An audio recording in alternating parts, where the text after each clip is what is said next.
disclosed this to journalists at the end of the meeting held behind closed doors. Okorocha said the president promised he would soon address the nation and the caucus of the party on the matter. The APC governors who met with Buhari earlier in the day joined all the governors from all the political parties and former presidents and heads of government for a meeting of the Council of State. You will recall that the former president Olusegun Obasanjo and the former military dictator Ibrahim Babangida, amongst others political and religious leaders, had asked Buhari not to seek re-election come 2019. Kogi State Governor Yahaya Bello says governors of All Progressives Congress and the majority of the party members have confidence in the party's national chairman, John Odije Oyegun. Bello disclosed this to journalists after a meeting the governors had with the president, Muhammadu Buhari, at the presidential villa Abuja. Bello was reacting to a letter written by national leader of the party, Ahmed Tinubu, in which he accused Odije Oyegun of sabotaging its efforts aimed at reconciling aggrieved party members directed by President Buhari. Bello insists the governors have confidence in Odije Oyegun and equally in Tinubu's reconciliation mission.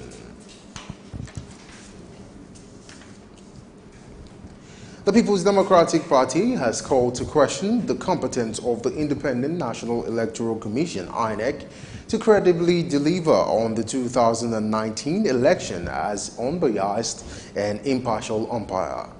National Chairman of the party, Uche Secondus, said the alleged registration of minors by INEC in recent elections held in Kano and Katsina states has brought doubts about INEC's competence for the assignment before it. Secondus said INEC is doing everything on the negative side against Nigerians to rig elections in 2019, but insists that the party will come up at the appropriate time to show data to prove that. He explained the imperative of grassroots mobilization, noting that the era of easy politics was over. The national chairman of the party tasked members to the message of rebranding to PDP to their various constituencies, insisting that until this was done, the slogan of the PDP, which is "Power to the People," is meaningless. 12 out of 20 local governments of the People's Democratic Party in Lagos State have posed a view and a vote of no confidence on the state chairman, Moshood Salvador. The vote of no confidence was passed on the chairman yesterday at the party's Badagry Divisional Assembly held in Festac area of Lagos State. More details in this report. These are prominent leaders of the People's Democratic Party, PDP, in Lagos State. They have converged on Festac Town in Lagos State for the Badagry Divisional General Assembly. But this time, the meeting took a different dimension, with the announcement that 12 out of the party's 20 local government chairmen, with the decision of their leaders, have passed a vote of no confidence on the current party chairman, Moshood Salvador, with a communique issued at the end of the meeting. Hereby pass a vote of no confidence in the person and the office of Honorable Moshood Salvador as the state chairman of PDP in Lagos State. He seeks to be our chairman. So we have all agreed. Is that all we have agreed? Today, a vote of no confidence has been passed on Moshood Salvador by majority, by the excellent majority of party members in Badagry Division of West Central District. In an interview with SuperScreen news crew, they say the excesses of the state chairman necessitated their action. Moshood Salvador was not voted for. He came in through acclamation of the members. And when the dissolution came, it was supposed to affect everybody. But unfortunately, he refused, he refused to leave the place. And that is why everybody is very, very annoyed. And we are here to tell the world that it's not one of us. High-handedness, maladministration, and impunity of the highest order. So those three are enough constitutionally to unseat anybody holding a political office at the party level. For quite a long time, he has been disobeying the leaders. He's not listening to leaders. He's not listening to the party. I would rather tell him to go and amend his own way. He should go and amend his way. As of the time of filing this report, the state chairman could not be reached for his comment. It remains to be seen whether or not the state chairman Moshood Salvador will bow to the call for him to step down, or he will simply turn a deaf ears to the call. Meanwhile, the Lagos State Chairman of the People's Democratic Party, PDP, Moshood Salvador, has reacted to the call of some of his party members for him to vacate office. Political editor Adenike Uwoye Ajiboye, who had an exclusive interview with the party chairman today in Lagos, now reports. The chairman of the People's Democratic Party, PDP, in Lagos, Moshood Salvador, whom some members of the party say they have passed a vote of no confidence on, saying he must step down. This new dispensation, the Congress of 2017 December, this is Shomolu. This is Oshodi Solo. This is our organizing secretary, state. The new organizing secretary. Reacting to the development in an exclusive interview with SuperScreen, Honorable Salvador said such move can never be possible. They are not members of ESCO, none. Somebody even told me that they said LGA chairmen were there. It's a lie. We have all our LGA chairmen. This is Shomolu LGA chairman sitting down there. All other LGA, 20 LGA chairmen are down there. This is the Southwest Lagos East chairman. This is Lagos Central chairman. This is the treasurer. This is the woman leader. This is Abba. They are all downstairs. They cannot go and pick any mechanic or organizer and call them because they know public don't know anything about all this. It's a deceit, and they will be dealt with. The chairman produced by Congress, they are all down here. These are the people that have the mandate to pass vote of confidence or vote of no confidence on people, not former. So it would be right for me to say that their vote of no confidence does not count? Does not count. It only no water. We don't even know the people having vote of no confidence. They might not be party member because we are getting information that they are preparing to go to another party. I put it straight to you that the people that you're saying you don't know, one of them is the former organizing secretary of your party. I'm talking about Kuye Tayo. The former organizing secretary that insists that he wants to remain organizing secretary, and Congress threw him out. Members don't want him because he kept defrauding members here. Is it that type of people that will call himself a character that will now sit down and be talking? We have taken care of our party to the level that such personality don't belong here anymore. Let's look at what your constitution say about the removal or having to pass a vote of no confidence on a sitting chairman. It is only members or the officers of the party. They represent you there.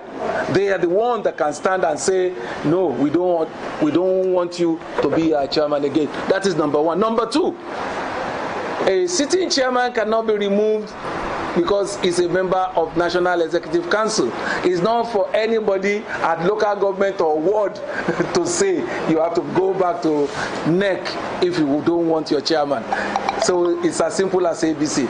All what they are doing, they are only playing to the gallery for opposition for the ruling party to recognize them so that their negotiation will be high. Well, the last time you had the gathering here, you said as the sitting chairman, you are willing and ready to address the grievances of some of these people. So going forward, how do you hope to check or deal with this issue? We have a reconciliation committee in the senatorial districts. All the senatorial districts have reconciliation committee. If you have grievance, you have to put it together and submit it to your reconciliation committee. If you are not satisfied with their decision, then you come to that of the state. It's not for you to be going all about the street shouting without substance. We have made provision for all this, and I can assure you they will soon realize that they are making a great mistake. So it would be right for me to say that their vote to be confident does not count? Does not count. It holds no water. We don't even know the people having vote of no confidence. They might not be party member because we are getting information that they are preparing to go to another party. Whatever the case is, what remains to be seen is how PDP puts her house in order to be able to plan for the 2019 general elections. Adinkiwe Ajiboye, SuperScreen News. Moving on with the news now, the Economic and Financial Crimes Commission, EFCC, has rearranged Justice Rita Ophelia Jumagobia and Godwin Obla for alleged unlawful enrichment and conspiracy to pervert the course of justice. The arraignment before the Lagos State High Court in Ikeja followed an amendment to the charges. The defendants were first arraigned in November 2016 on 38 charges. The new charge sheet contained 31 counts, out of which Ophelia Jumagobia was also accused of receiving a total of $793,800 in several tranches from different sources between 2012 and 2015. The offices were said to be contrary to Section 64, subsection 1, Section 82, subsection 1, and Section 69, subsection 1A of the Criminal Laws of Lagos State, number 11 of 2011. But the defendants pleaded not guilty to all the charges as they had pleaded earlier. Now, reactions have continued to trail recent claims of missing public funds in the country. You will recall that an investigation being carried out by the Joint Admissions and Matriculations Board, JAMB, revealed that a snake swallowing 36 million naira amount of money, and the recent being the insinuation of monkeys carting away 70 million naira belonging to the NSF. In an interview with SuperScreen Television, a public affairs analyst, Tunde Kolawole, attributes the development to ineffective fight of corruption by the President, Muhammadu Buhari. Corruption seems to be on the upsurge. My take is that the present government hasn't put enough effort into corruption, that what they're doing appears to be that of a lip service. Corruption is not too difficult to fight if the political will is also there. But the conclusions I have reached from the little research that I have done is that most times when we have leaders in there who parrot and shout and mouth that they want to fight corruption, they are merely paying lip service. They don't want to close all the loopholes through which corruption is perpetrated, because they always think that one day or the other they may have the need to also access those loopholes through which people embezzle public funds, steal public funds, and then pervert the system.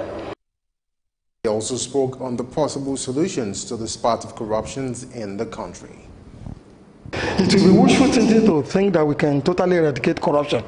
There is no society where there is no corruption. There is never a perfect system. What I would recommend for Nigeria is, first and foremost, that we need to amend the Nigerian constitution, especially when it comes to corruption, that anybody who is being investigated, who is arrested or is being investigated or is being prosecuted for a case of corruption should not be presumed to be innocent until the court convicts him, but rather it is such a person that should go to court and prove his innocence. He must go to court and justify, put evidence before the court with regards to how he was able to either amass such wealth or account for the whatever money or resources he's been alleged to have gotten through the processes of corruption. Secondly, we will also need to amend the Penal Code, the Criminal Code, the EFCC Act, the ICPC Act, and some of these other laws dealing with cases of corruption.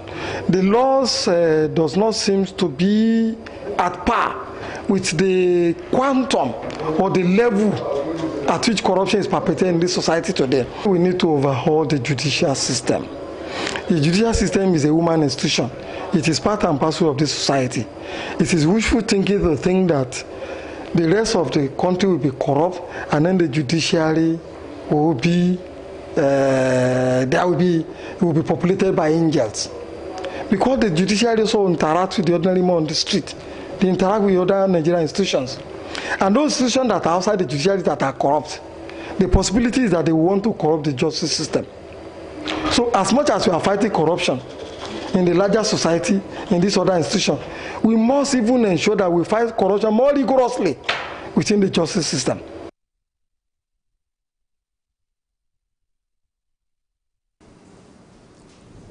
Boko Haram terrorists have killed 5 civilians and 2 soldiers in Cameroon and Chad just a day after attacking Dapchi Girls' School in Yobe, Nigeria. An anonymous source close to the administrative authorities in the northern Cameroon border area said a group of Boko Haram fighters made an incursion during Tuesday night in Ashigisha, killing 5 people and injuring 5 more. The raid was confirmed along with casualty told by an official in the Cameroon Security Service. The Boko Haram militants are blamed for killing another civilian in the town in January. In Chad, 2 soldiers, including a captain, were killed in Boko Haram ambush on Wednesday. The attack took place in the west of the country in the Lake Chad region near the Nigerian frontier as troops were returning from a border patrol. You're still watching SuperScreen News at 8. We'll take a breakdown. When we come back, we'll take some news from the business scene. Just stay with us.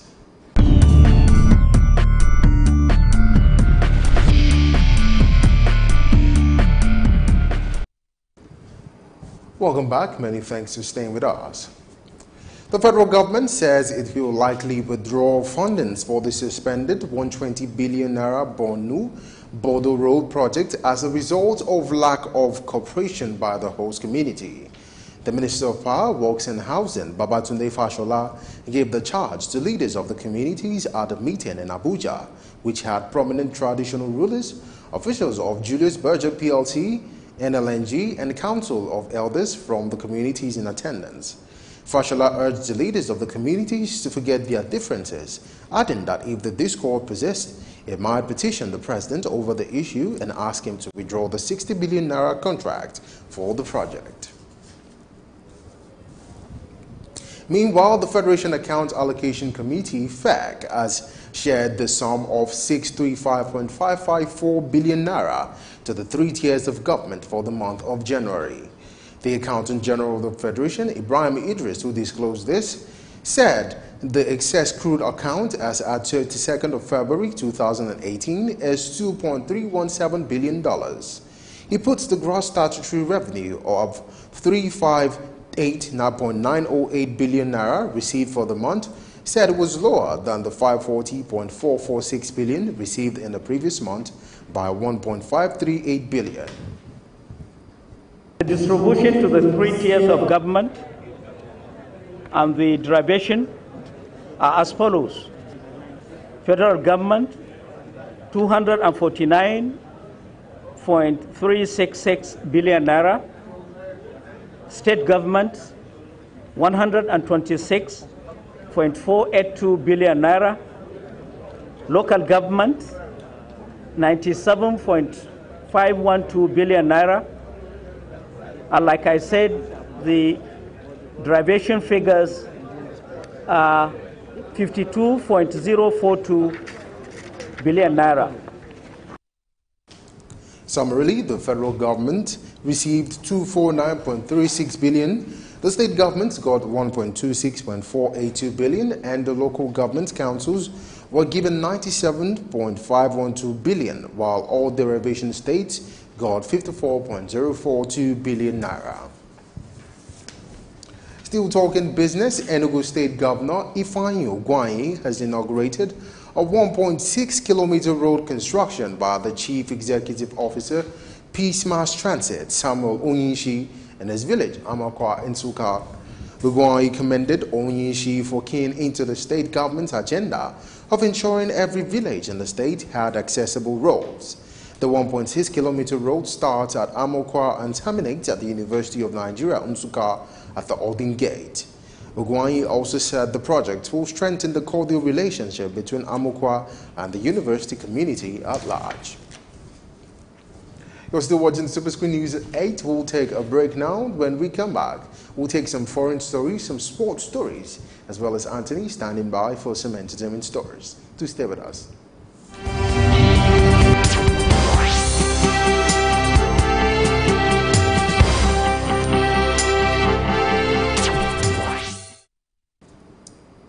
If you're just joining us, you're watching SuperScreen News at 8. And on the foreign scene,